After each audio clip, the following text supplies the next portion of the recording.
When she walked out of the Wilson Group office, Claire was ecstatic.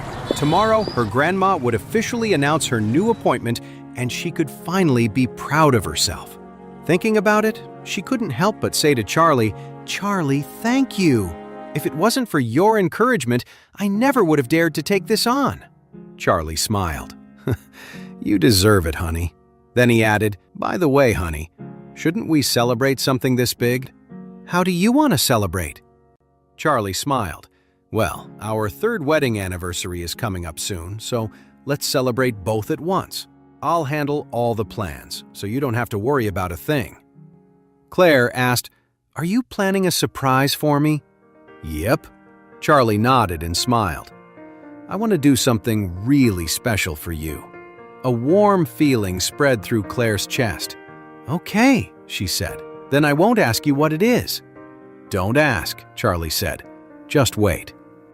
To prepare a special wedding anniversary for his wife, Charlie started brainstorming. The main theme was making it up to her. After all, he'd been so poor back then that he couldn't afford to buy her gifts, and they never even had a proper wedding. Now that he had money, he was determined to make it right.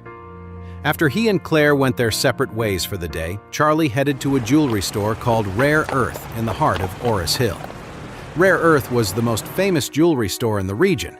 Gold, platinum, diamonds, and jade, you name it, they had it. Charlie wanted to buy a gift for his wife first, and then go to the best hotel to book a belated wedding celebration. When he arrived at Rare Earth, the sales associates took one look at his cheap, knockoff branded tracksuit and didn't even bother to greet him. Charlie looked around for a while and saw a diamond necklace locked in a display case. The necklace was made from the highest quality diamond, a flawless stone, and its elegant style seemed like a perfect match for Claire's personality. Charlie glanced at the price tag. $13 million. To him, it was nothing.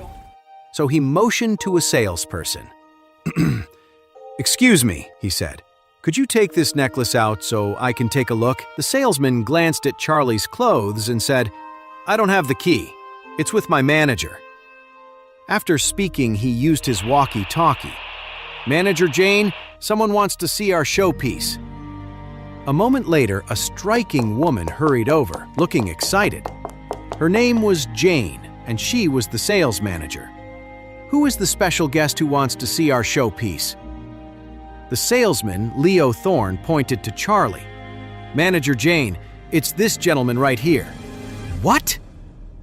When Jane saw Charlie, her face soured as if she'd just swallowed a fly. How could a bum like this possibly afford their showpiece? With that thought, she immediately turned to the salesman. "Leo, are you kidding me?" He replied, "No, the gentleman really wants to see it." Jane snapped, "Can a guy like that afford our showpiece? Can't you see? If you can't, just tell me now and I'll find someone to replace you." Jane prided herself on being an excellent judge of character. She believed she could size up a person's financial status in a single glance. So, she had already decided that Charlie was just some poor loser. Forget the $13 million showpiece. She was sure he couldn't even afford a simple $1,300 necklace. This was a complete waste of her time. Leo didn't dare say another word. Charlie frowned and asked her directly, "Aren't you open for business? I want to see this necklace. What's the problem?" Jane sneered. "We're open for business, but not for broke people just looking to waste our time. If you can't afford it, don't bother looking." Charlie's frown deepened. "And what makes you so sure I can't afford it?" Jane just laughed. Jane said disdainfully, "This necklace costs millions of dollars. What are you going to buy it with? I know your type. You just want me to take it out so you can snap a picture for your social media, right?" As she spoke, Jane crossed her arms, her nose in the air, her face a mask of contempt. Hearing the price tag, many of the other customers started pointing and whispering. Some people have no shame. Can't afford it, but still wants to waste everyone's time looking. Exactly. And look at his clothes. There's no way he could ever own something like that. I'm telling you, you see guys like this all the time, just trying to look important. Charlie glanced at Jane behind the counter, who was sneering at him. He decided right then and there that he was going to put this snob in her place. So, Charlie pulled out his phone and dialed Stephen Thompson's number. "Come to Rare Earth. Give me $13 million in cash. I want to see it in 10 minutes. "No problem, young master.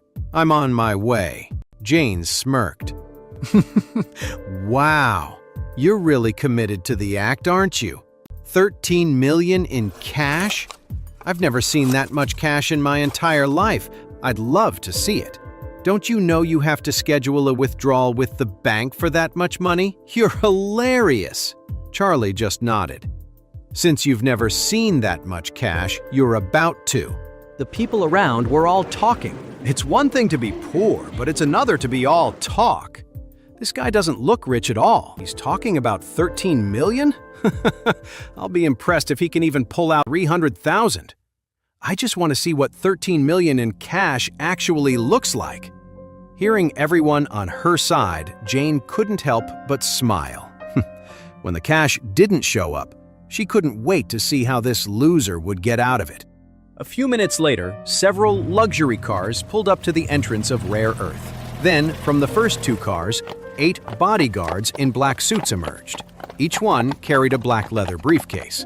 Their muscles were tensed, their faces grim, and they carried an air of cold, dangerous professionalism that seemed to chill the air around them. The sight stunned everyone in Rare Earth. Who is this VIP to warrant such a grand entrance? The grand display left Jane stunned. Could this loser really have made that call? She thought. But she quickly dismissed it. No way! A bum like him couldn't possibly know someone this powerful. Stephen stepped out of the third car and strode into Rare Earth. Jane quickly moved to greet him, but Stephen didn't even glance her way. He walked straight to Charlie. "Master, I'm here," Stephen said, "and I brought the cash." With a wave of his hand, the bodyguards entered the store. They placed the briefcases on the floor and snapped them open. They were packed to the brim with stacks of cash. The crowd... Holy crap! That guy wasn't bluffing! Damn, who is this dude? People immediately pulled out their phones, trying to record the unbelievable scene. But Stephen's bodyguards quickly stepped in, blocking their view. The most anyone could capture was the back of Charlie's head. Charlie pointed to the cash on the floor. He turned to Jane. "Ever seen this much money before?" "You have now." Jane could only nod. "Yes, I see it." Charlie turned to Stephen. "I want to speak to the owner of this store." Stephen nodded, pulled out his phone, and made a quick call. The moment it connected, he spoke into the phone in a, "Listen to me. This is Stephen. I'm at your store, Rare Earth. You have 1 minute to get your ass down here. If you're not here, I'll have my men burn this place to the ground. And after that, I'll have them break both your legs." Jane's face went white with terror. She could see the cold fury in Stephen's eyes. Was this man really that powerful? Her own boss was a major player in Oris Hill, a man with connections and influence, someone nobody dared to cross. Who would have the nerve to speak to him like that? Less than a minute later, a portly, middle-aged man scrambled out of the back office. The moment he saw Stephen, he hurried over. "Mr. Thompson, you came to my shop. If you had told me in advance, I would have been here to greet you properly." Stephen slapped him hard across the face. "You've got some nerve," he snarled. "Your employee dares to disrespect our young master. Do you have a death wish?" Stephen knew the young master had suffered a great deal over the last 10 years. Seeing him being slighted by a mere clerk infuriated him. The middle-aged man, still reeling from the slap, was initially confused, but when he heard Stephen's words, his mind went blank with shock. Stephen's young master? Holy crap! Stephen was a true phoenix among men. Doesn't that make his young master a god? His legs started to tremble uncontrollably. He turned his head and saw Charlie standing beside Stephen. He looked like a regular guy, but he was the young master of the family that Stephen served. The realization sent a fresh wave of terror through the fat man. He quickly said, "Master, I am so sorry. I apologize."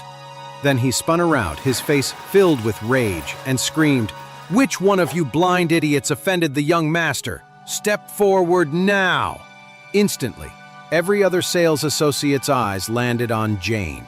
Jane tried to shrink back, wanting to disappear, but the man lunged at her, grabbing her by the collar. He pushed her hard and yelled, "You worthless girl! Ha! How dare you offend the master?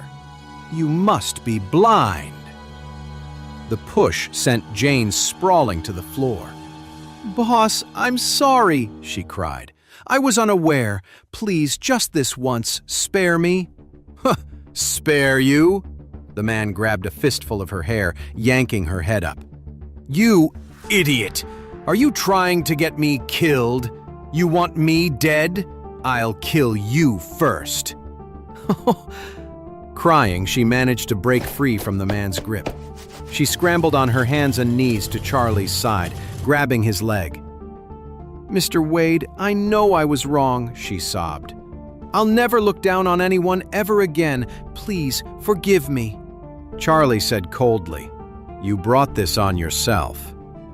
When the man saw her clinging to Charlie's leg, he panicked. He ran over and kicked her. "You dare touch the young master's leg?" he screamed.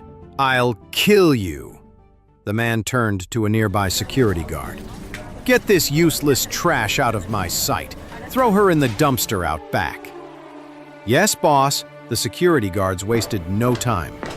They immediately dragged Jane out of the store. With a blank expression, Charlie turned to the man. "My wife likes that diamond. Please wrap it up for me."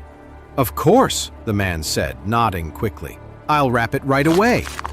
Charlie took out the premium card. "Use this." Then he turned to Stephen. "You can take the cash back." The man quickly interjected. "Mr. Wade, you like this diamond. Please, accept it as a small gift from me." "I don't need you to do that," Charlie said flatly. "Mr. Wade, please," the man pleaded. "It's just a small token. Please accept it." Stephen leaned into Charlie. "Mr. Wade, since he's offering it as an apology, you should probably take it. Otherwise, he won't be able to sleep tonight." Charlie hesitated for a moment, then gave a slight nod. "Fine. In that case, thank you." Seeing Charlie accept the diamond necklace, the man let out a huge sigh of relief. If Charlie had refused, he was terrified Stephen would have held it against him. A man with his power could ruin him with a snap of his fingers. Just then, Stephen asked Charlie, "Mr. Wade, would you like me to give you a ride?" "No," Charlie said, waving his hand dismissively. "Where's the back door? I'll go by myself." The onlookers had seen something truly incredible today. Several luxury cars had delivered $13 million in cash, all just to buy a piece of diamond. And in the end, the owner of Rare Earth hadn't even dared to take the money. Who was this unassuming young man? Many people uploaded videos of the incident, and it quickly went viral. Online, people were calling the mysterious man the super-rich second generation. He was given nicknames like the Mystery Tycoon and God-tier Billionaire. It even kicked off a viral challenge to find the God-tier Billionaire, and tons of people joined in. But luckily for him, by the time people were filming, he and his group were already surrounded by bodyguards and being escorted out. The video footage was too blurry and chaotic to make out his face, making it impossible to use as a real lead.